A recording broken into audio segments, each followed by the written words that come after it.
Hello, ആർക്കും മനസ്സിലായത് എന്തുവാ സാധനമെന്ന്? ഞാൻ പറയട്ടെ എന്തുവാന്ന്. ഇത് പച്ച മാങ്ങ ശർക്കരയിൽ കുറുക്കുന്നത്.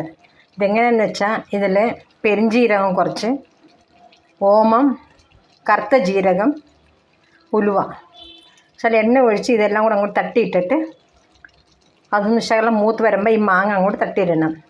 പിന്നെ ഇച്ചിരി വെള്ളം ഒഴിച്ച് ഒന്ന് അടച്ച് തിളച്ച് വരുമ്പം ശർക്കര അനുസരിച്ച് നമുക്ക് എത്ര വേണം അത്രയും ശർക്കര അങ്ങോട്ട് ഇട്ടിട്ട് അത് അതിൽ കിടന്ന് വേവണം.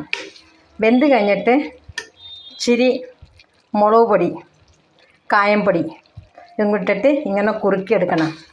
ഇതുണ്ടാക്കി വെച്ചിരുന്ന ഫ്രിഡ്ജിനകത്ത് ഒരു എയർ ടൈറ്റ് കണ്ടെയ്നർ ഇട്ട് വെച്ചേക്കണം. 10-15 ദിവസം നമുക്ക് ചപ്പാത്തിക്ക് ഒക്കെ ഭയങ്കര ടേസ്റ്റാണ്. പിള്ളേർക്കൊക്കെ ഭയങ്കര ടേസ്റ്റായിട്ട് ഇഷ്ടപ്പെടും. എല്ലാവരും ഒന്ന് ട്രൈ ചെയ്യണേ. ഇത് പറയുന്നത് ആംകി ലോഞ്ചി. ട്രൈ ചെയ്യണേ.